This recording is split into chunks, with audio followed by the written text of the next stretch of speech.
오늘은 노동절 연휴를 맞는 주일입니다. 노동절은 노동자를 위한 국제적인 명절이지요. 그래서 전 세계적으로 이 날을 지키고 있습니다. 인권의 제로라고 할 수 있는 북한에도 노동절은 있다고 하는데요. 노동자들의 권익 보호와 더 나은 노동 환경을 위하여 투쟁했던 세계 노동운동의 역사의 시발점이 되었던 미국 노동운동의 역사를 기념하는 날이 바로 이 노동절입니다. 일반적으로 전 세계는 대부분 메이데이라고 해서 5월 달에 이 노동절 행사를 하게 되는데요.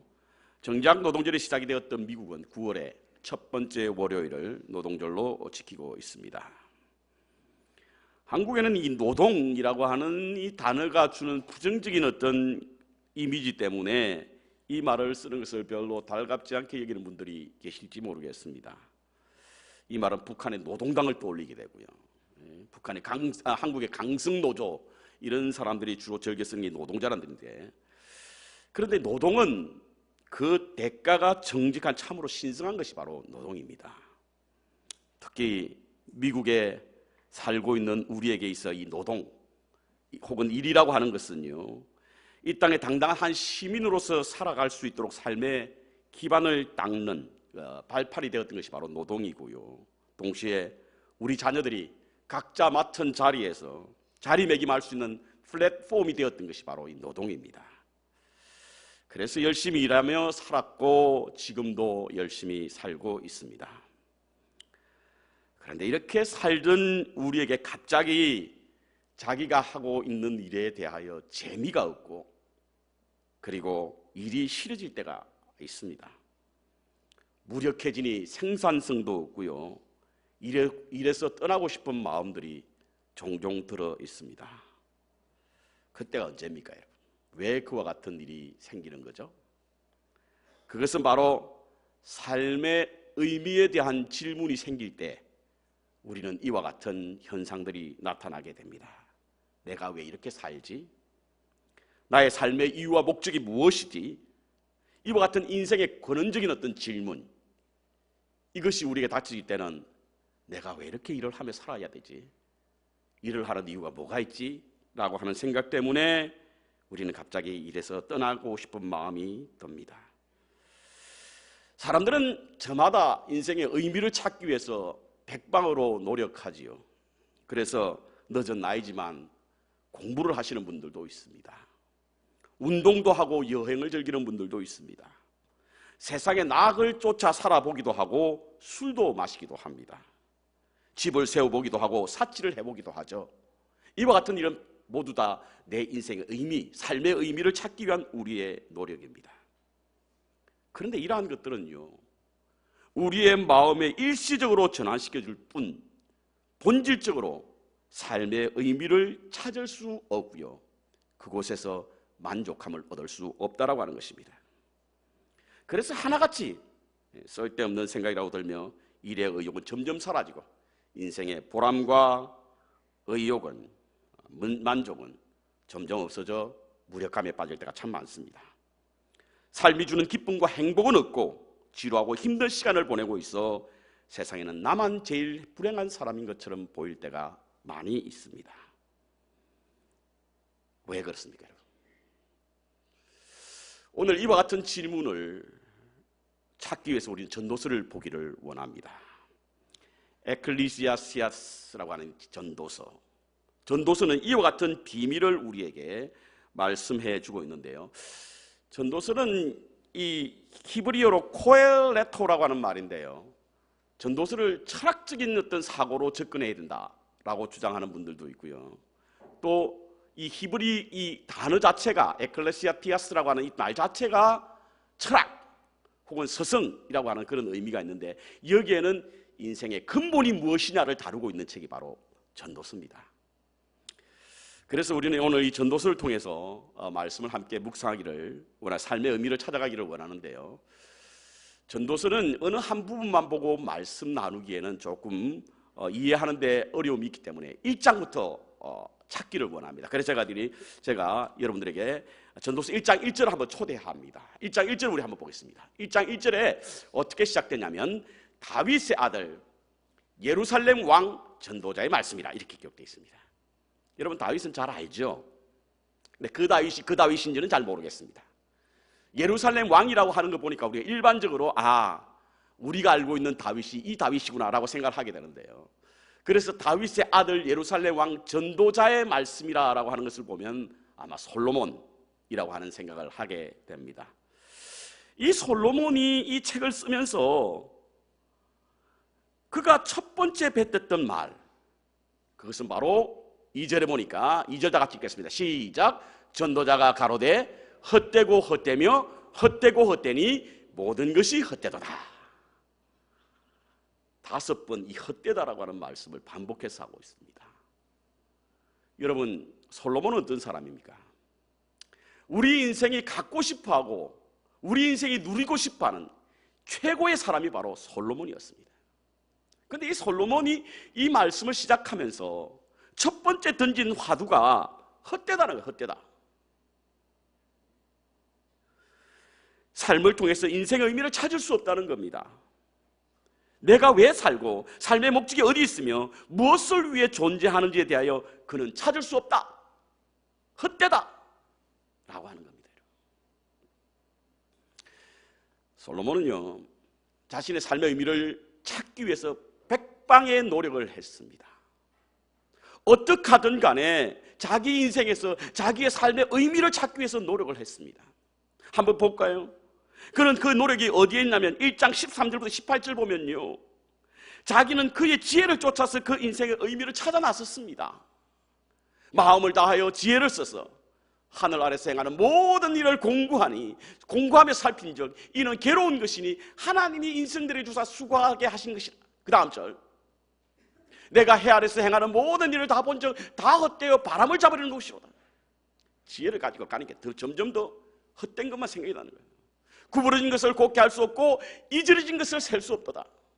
내가 마음 가운데 말하며 이르기를 내가 큰 지혜를 많이 얻었으므로 나보다 먼저 예루살렘에 있던 자보다 낫다 하였나니 곧 내 마음이 지혜와 지식을 많이 만나 보았음이로다.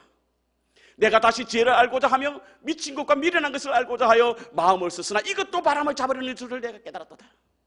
지혜가 많으면 번뇌도 많으니 지식을 다하는 자는 근심이 더하느니라. 지혜로 자신의 인생의 참된 의미를 발견할 수 없었다는 거예요. 지식으로 우리의 삶의 인생의 의미를 발견하지 못했다는 것입니다. 그것뿐입니까? 2장을 넘어가 보십시다. 2장 1절부터 2절에서 이렇게 말씀하고 있습니다. 나는 내 마음에 이르기를 자 내가 시험적으로 너를 즐겁게 하리니 너는 낙을 누리라 하였으나 본즉 이것도 헛되도다. 내가 웃음을 논하여 이르기를 미친 것이라 하였고 희락을 논하여 이르기를 저가 무엇을 하는가 하노라. 인생의 낙을 통해서 인생의 의미를 찾을 수 없더라는 거예요. 무엇이 그를 낙으로 이끌었는지는 잘 모르겠습니다. 우리가 누리는 낙 어떤 것인지 잘 모르겠습니다. 그러나 그것마저도 그것 속에서 인생의 의미, 삶의 의미를 찾을 수 없다는 것입니다. 3절에 보니까 술이 나오네. 술.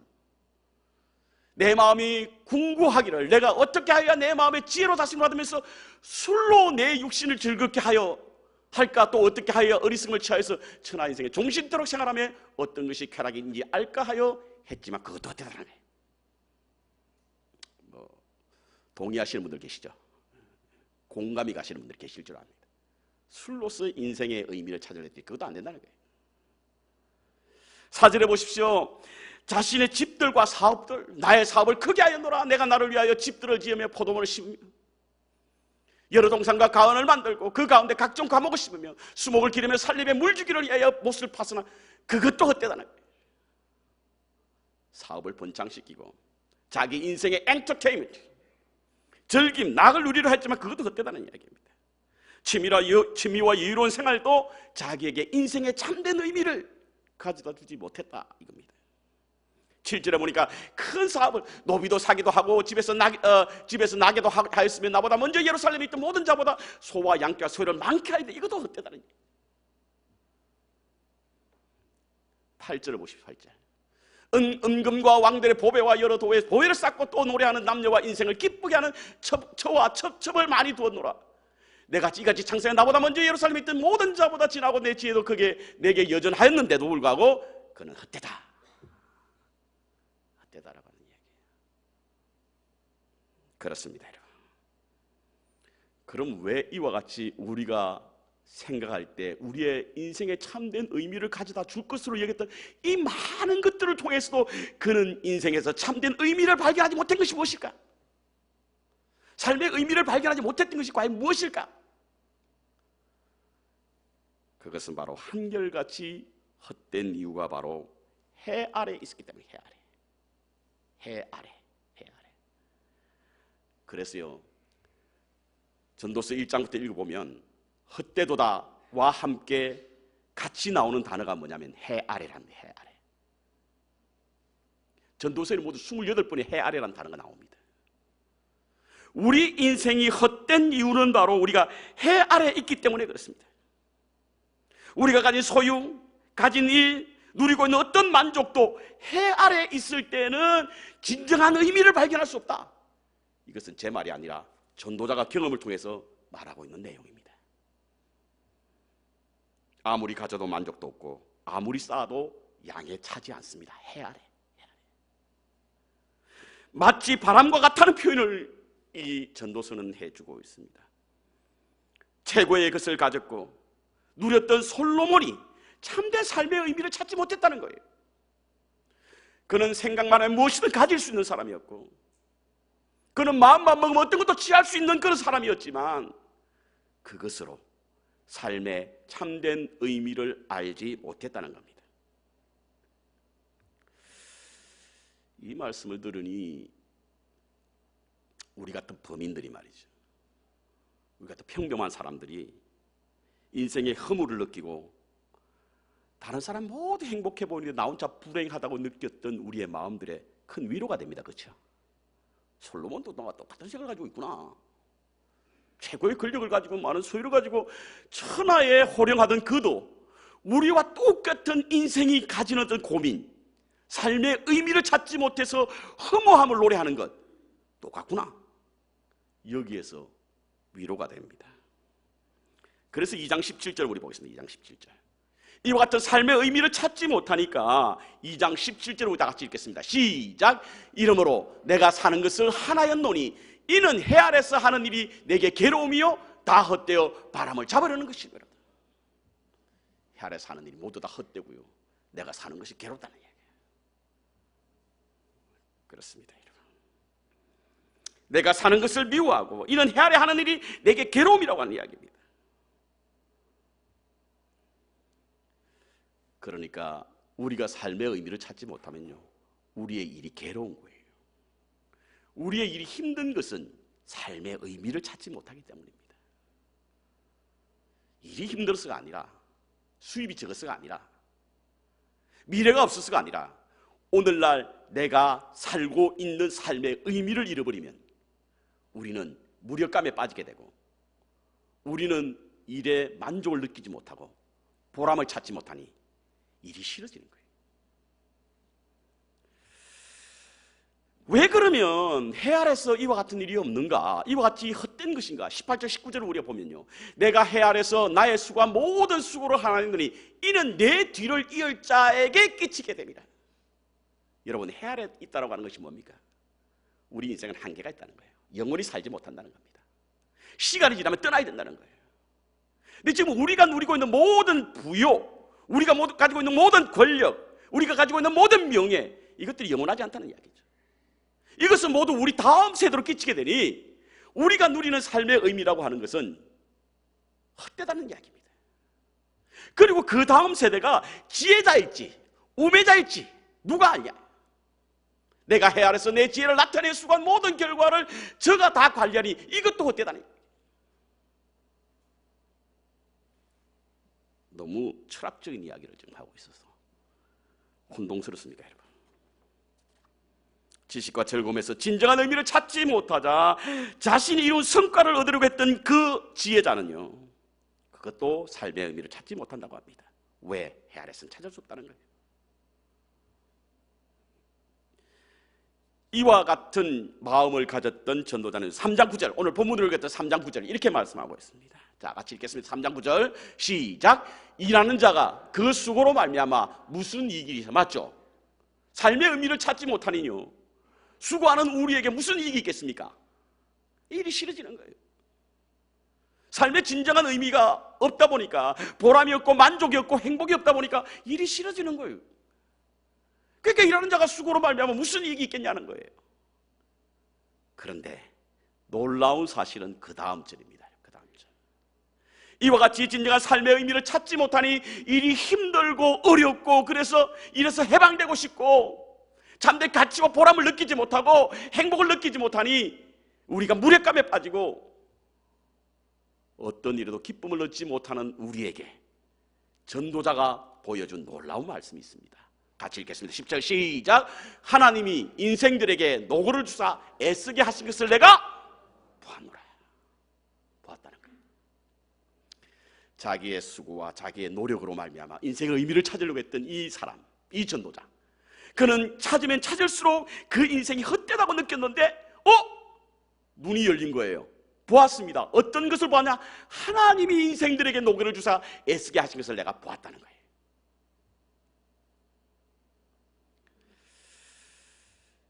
그리고는 11절에 이렇게 말씀하고 있습니다. 11절.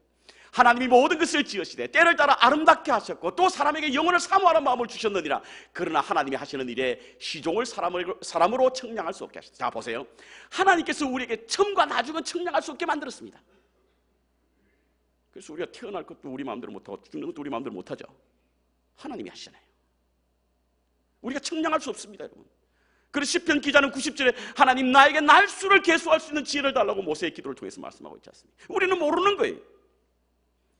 우리의 시종은 모르게 하시지만 그러나 하나님께서 모든 것을 지으시고 아름답게 하셨을 뿐만 아니라 사람들에게 영원을 사모할 수 있는 마음 주시고, 그래서 하나님의 일을 하게 하시는 분이 바로 하나님이시니 이것을 발견한 놀라운 일을 전도자는 알게 되었다는 겁니다.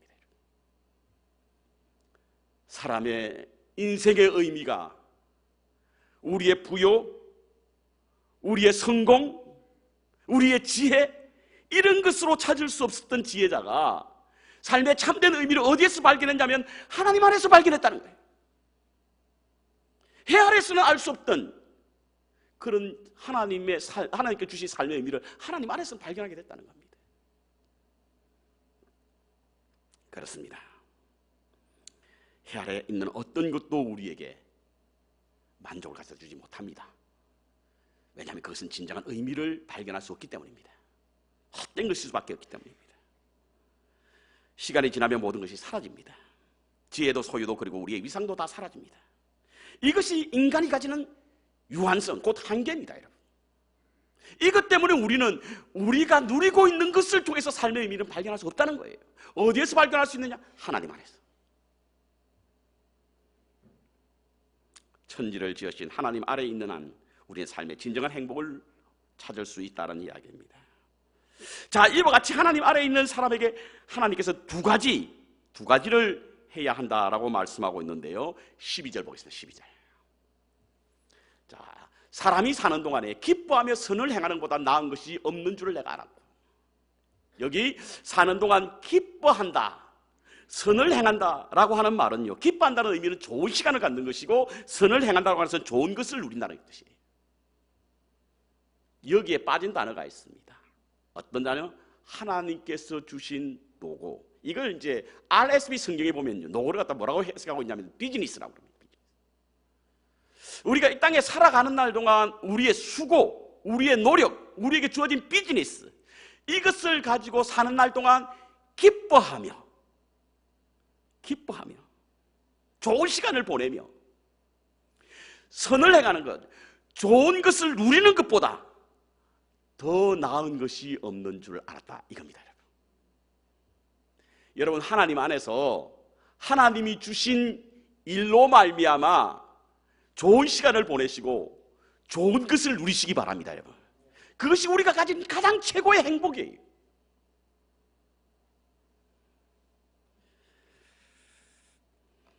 그래서 22절에 보면 3장 22절에 보면요, 이렇게 나와 있습니다. 3장 22절 같이 읽겠습니다. 시작. 그러므로 내 속에는 사람이 자기 일을 즐거워하는 것보다 나은 것이 없다. 하나님께서 우리에게 노고로 주신 비즈니스로 주신 그것을 즐거워하고 좋은 것으로 누리고 좋은 시간을 누리는 것보다 더 즐거운 일이 없다, 이겁니다.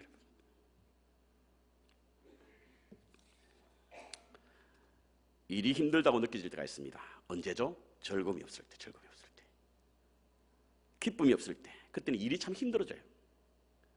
일이 힘드니 직장의 능률도 오르지 않죠. 사업도 이 비즈니스 잘 안 되는 것 같습니다. 그런 말이 있지 않습니까? 노력하는 사람을 재주 있는 사람이 이길 수 없고 즐기는 사람을 노력하는 사람이 이길 수 없다. 즐기면 살아요.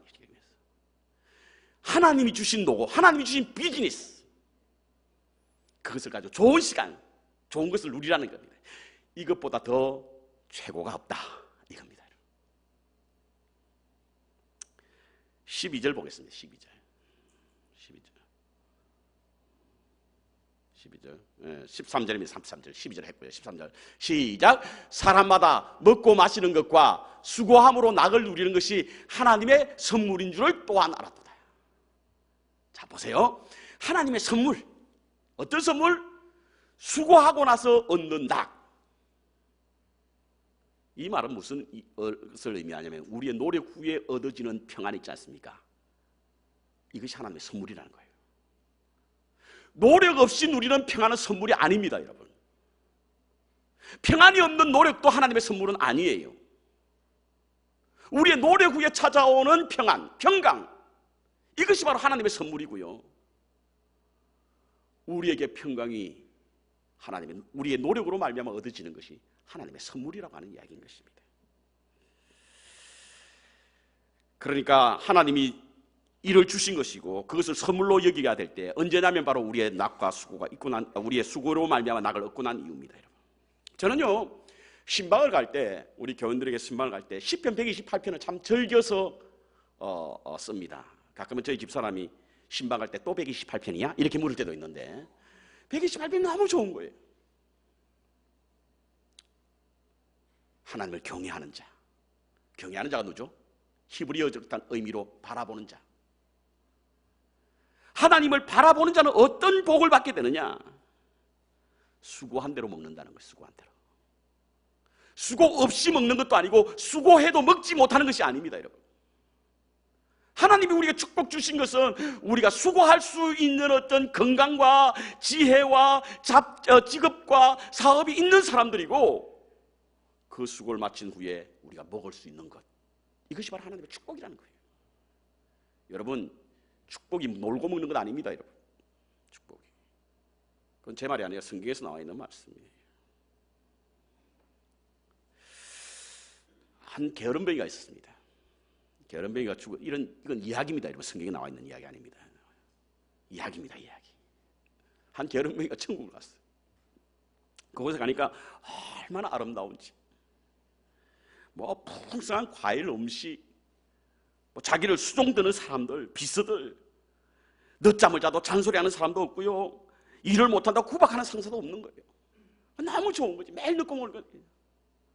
아침에 늦음막하게 일어나가지고 차려진 음식 먹고 하루 종일 빈둥빈둥거리고 놀다가 저녁이 되면 또 자고, 이런 삶을 살았던 게으름뱅이가 이야, 정말 천국이 좋구나, 진작 죽어서 올 걸, 이런 생각을 하게 되더라고요. 진작 죽어서 올 걸. 이렇게 좋은 줄 알았으면 진작 죽어서 올 거예요. 그런데 이 생활이 계속해서 반복되다 보니까 어느 날부터 이 생활에 싫어지기 시작하는 거예요. 실증이 나기 시작하는 겁니다. 여러분, 그냥 노는 것도 하루 이틀이지 말이죠. 계속 놀면 심심하잖아요. 할 일이 없는 거예요. 무엇을 일을 찾으러 가보니까 일할 게 하나도 없어요. 그래서 하루는 천사에게 묻습니다. 천사님, 저도 일을 좀 하게 해주십시오. 그때 천사가 눈을 끄덕끄덕 보면서 그건 곤란한데요, 이렇게 이야기하는 거예요. 왜요? 저는 일하고 싶은데. 그러면 차라리 저를 지옥으로 보내주십시오, 일하게. 이랬더니 천사가 깜짝 놀란 눈을 뜨고 하는 말이, 여기 지옥인지 몰랐어요? 이러더라는 거예요. 무슨 뜻인지 이해가 가십니까? 천국의 삶이라고 하는 것은 일이 없는 거 아니에요, 여러분. 우리의 수고의 낙을 통해서, 우리의 수고를 통해서 낙을 누리는 것이 바로 하나님의 선물이요 천국이라는 뜻입니다, 여러분. 자, 일이 하나님의 선물이라고 한다면 그러면 우리가 어떻게 이 선물을 지켜나가야 할 것인가? 전도서 4장 5절 6절 한번 볼까요? 전도서 4장 5절 6절. 오늘 전도서를 우리가 계속해서 보는데요. 4장 5절 6절 보겠습니다. 5절 6절. 자, 같이 하겠습니다. 우매자는 손을 거두고 자기 살을 먹느니라. 6절. 한 손에만 가득하고 평안함이 두 손에 가득하고 수고하며 바람을 잡는 것보다 나으니라. 자, 무슨 말씀이냐면 5절 다시 한번 보면요. 5절에는 우매자, 어리석은 자는 손을 거두고 손을 아무것도 하지 않은 채 자기 살을 먹는 자들입니다. 6절에 보니까 한 손에만 가득하고 평온함이 두 손에 가득하고 수고하며 바람을 잡는 것보다 아무것도 하나님의 선물을 받고 아무것도 하지 않은 자를 갖다가 우매한 자라는 이야기예요. 하나님의 선물이 우리의 수고로 말미암아 낙을 누리는 것이라고 했다고 한다면 우리의 수고를 하지 않고 낙을 누리는 것은 우매자라는 이야기입니다. 우매자라는 이야기입니다. 요즘은요, 이 선물을 주면 선물을 뜯어보죠. 그 앞에서 뜯어보는 것이 예의랍니다. 옛날에는 뜯어보지 않고 가져갔다 보는데 요즘은 뜯어보는 게 그래서 선물을 보고 좀 놀라는 척도 하고 말이죠. 좋아하는 척도 해야 주신 분들이 굉장히 좋아하잖아요, 그렇죠? 저도 목회를 하다 보면 간혹은 자주는 있지 않지만 간혹은 우리 성도님들 가운데 넥타이 선물을 한다든지 와이셔츠나 이런 선물을 하시는 분들이 계세요. 이건 반드시 써야 됩니다. 안 쓰면 큰일 납니다. 안 매면 큰일 나요. 제가 서울에서 그런 경험이 있습니다. 할머니 권사님 한 분이 계셨는데 권사님이 제가 금요 찬양 인도를 하니까 참 예쁘게 보였던가 봐요. 어느 날 갑자기 넥타이를 하나 선물로 가져왔어요. 근데 이제 할머니들이 주로 사시는 넥타이는 시장에서 이제 사시는 것들이잖아요, 그렇죠? 철 지난 것, 유행이 지난 것, 그러니까 날씬하게 맬 때는 아주 넓은 거 있잖아요, 이런 거. 색깔도 굉장히 좀 그런 가져온 거예요. 그래서 이제 권사님이 가져오셨으니까 제가 금요일 날 그거 딱 메고 갔죠. 제한테는 제 스타일은 아니지만 그래도 주신 분이 계시기 때문에 스타일 메고 갔습니다. 근데 그분이 그날 교회를 안 나오신 거예요. 그렇다고 해서 주일날 그걸 메고 갈 수는 없지 않습니까? 주일날 그 권사님 저를 보자마자 넥타이만 쳐다보는 거예요. 그리고는 교회를 안 나오시는 거예요. 우리 신방 전도사님께 여쭤봤더니요, 한번 신방을 가셔야 되겠대. 왜 그러냐니까 사주신 것을 안 맸다는 거예요. 그래서 그날 그 권사님 사준 걸 메고 그 권사님 신방을 갔습니다. 그 다음 주부터 교회 나오기 시작했습니다. 하나님도 우리에게 선물을 주셨다고 한다면 우리 선물을 사용하지 않을 때에 이 권사님 같지 않을까? 하나님이 우리에게 수고를 통해서 낙을 누리게 하는 선물을 주셨는데 그와 같은 일을 하지 않으면 서운해하지 않을까?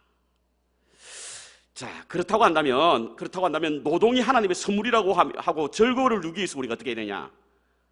몇 가지만 좀 말씀드리고 마치겠습니다. 첫째로 우리에게 맡겨진 이 노동이 하나님의 분복. 22절 보겠습니다. 22절, 3장 22절. 3장 22절. 같이 읽을까요? 시작. 그러므로 내 소견에는 사람이 자기 일에 즐거워하는 것보다 나은 것이 없나니 이는 그의 뭐라고요? 분복. 분복의 뜻이 뭐예요? 몫이라는 거예요. 성경적 의미로 하면 소명이라는 뜻입니다. 여러분들에게 주어진 모든 일이 하나님께서 주신 나의 몫이라고 생각하고 소명이라고 생각할 때 우리의 일에 기쁨이 있는 거예요. 마지못해 억지로 그야말로 살지 못해서 죽지 못해서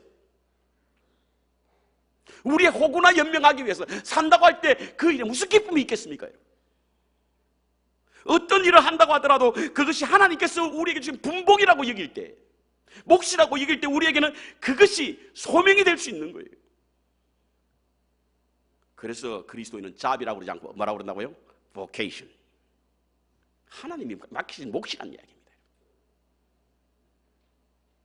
왜 우리가 일에 대한 즐거움이 없습니까, 여러분? 일을 내 밥벌이의 수단쯤으로 여기니까 재미가 없는 거예요. 그곳에 우리는 소명을 발견할 수 없는 겁니다. 두 번째로 일의 가치를 찾아야 합니다. 일의 가치를 찾아야 합니다. 그런 말이 있죠. 성당을 짓는 어떤 곳에 지나던 사람이 그곳에 성당을 짓기 위해서 열심히 돌을 두들기는 세 사람을 만났다고 합니다. 그 사람들에게 물었다고 그러죠. 무슨 일을 하고 있습니까? 한 사람이 그냥 물었더니 그 사람이 인상을 막 쓰면서 하는 이야기가, 보면 몰라요, 돌 깨고 있잖아요. 두 번째 사람에게 물었다고 합니다. 이 사람도 여전히 마음이 불편한지 얼굴이 찡그리면서 무슨 일을 하고 있습니까? 이랬더니 시간당 1불짜리 일을 하고 있습니다 이러더라고요. 마지막 사람이 물었더니 이 사람의 얼굴이 천사 같다는 거예요. 하는 이야기가 사람들의 영혼을 위하여 거룩한 성전을 짓고 있는 것입니다. 마음이 다르니 태도가 다르죠. 태도가 다르니 그 마음의 기쁨이 다른 것입니다. 세상에는 어떤 것도 무가치한 일이 없습니다, 여러분.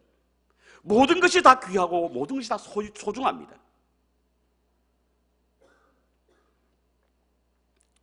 마지막으로 다른 사람을 유익해 하는 일을 해야만 우리에게 맡겨진 하나님께서 맡긴 이 수고가 낙이 될 수 있습니다, 여러분.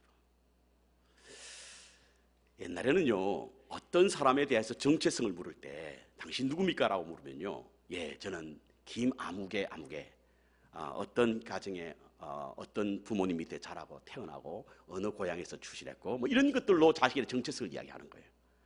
근데 요즘은 자기를 말할 때 뭐라고 말합니까? 예, 제가 변호사인데요, 의사인데요, 사업을 하는 사람인데요. 이것이 자기의 정체성이 되어버린 거예요. 자기를 드러내는 일에 이것이 자기의 정체성이에요. 그러다 보니까 사람들이 일을 할 때, 일을 결정할 때, 직업을 선택하게 될 때, 사업을 선택하게 될 때에 자기의 정체성을 드러내는 일을 하기 때문에 자기가 지금 하고 있는 일에 대한 소중함을 못 느끼는 거예요. 중요성을 못 느끼는 겁니다. 우리 그리스도인에게 있어서 적어도 우리가 어떤 일을 선택해야 할 것인가를 물을 때에 자기의 가치를 드러내는 그 일을 선택하는 것이 아니라 내가 하는 일이 다른 사람에게 얼마나 유익이 될 것인가, 그렇지 않으면 내가 하고 있는 일이 다른 사람에게 얼마나 즐거움과 기쁨을 주고 있는가, 이것이 바로 하나님이 우리에게 주신 선물인 줄 믿습니다, 여러분. 뭐 세탁업을 하시는 분, 내일 가게 하시는 분, 뭐 다 여러분 가치가 있잖아요. 여러분의 사업장을 드나드는 많은 사람들이 여러분들 때문에 좋은 하루를 시작하고 즐거움을 누리고 행복을 누린다고 한다면 그것이 얼마나 소중한 일입니까? 저는 지난번에 어느 병원에 신방했을 때요, 우리 젊은 2세 의사를 만났습니다. 만나서 이런저런 이야기하면서 제가 그 젊은이에게 칭찬하면서 아유, 의사니까 얼마나 좋으세요? 그랬더니 이 친구 하는 이야기가 기가 막힙니다. 아니요, 우리 엄마가 좋아해요. 우리 엄마가 좋아해요. 자기는 별로 좋아하지 않는, 자기가 선택해서 이 길을 걷는 거 아니라, 다른 사람에게 기죽지 않으려고, 다른 사람에게 시기하는 마음으로. 근데 이거 성경에 보면요, 4장 4절 볼까요? 4장 4절 뭐 다 나와 있습니다. 전도서에 보니까.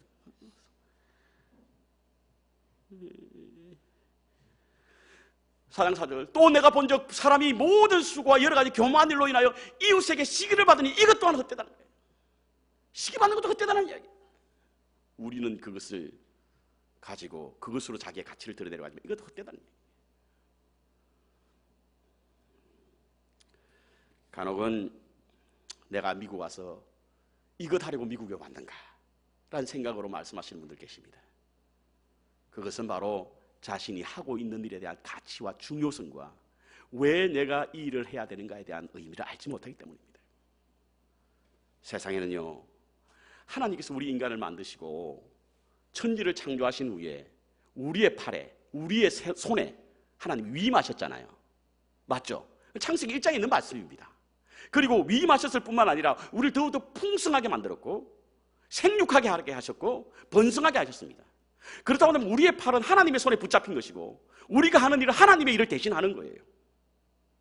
어떤 일을 하든지 상관없이 우리 때문에 더욱더 풍성해지고 충만해지고 그리고 점점 더 은혜롭게 이렇게 완성되어 간다고 한다면 그 일이 어떤 일이든 상관없이 그것은 하나님의 손에 붙잡힌 소명인 줄 믿습니다. 여러분.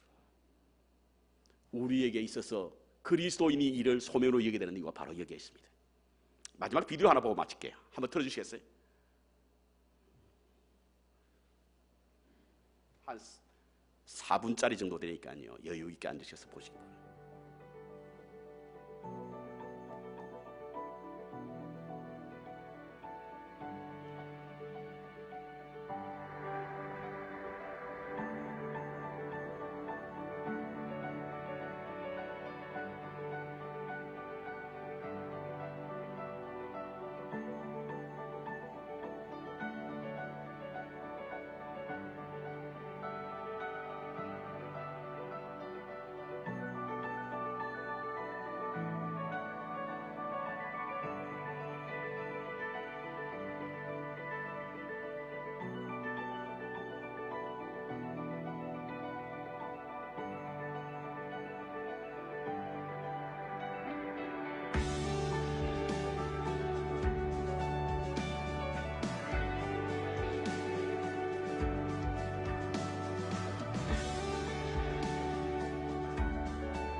찬송가 283장 찬송하시겠습니다.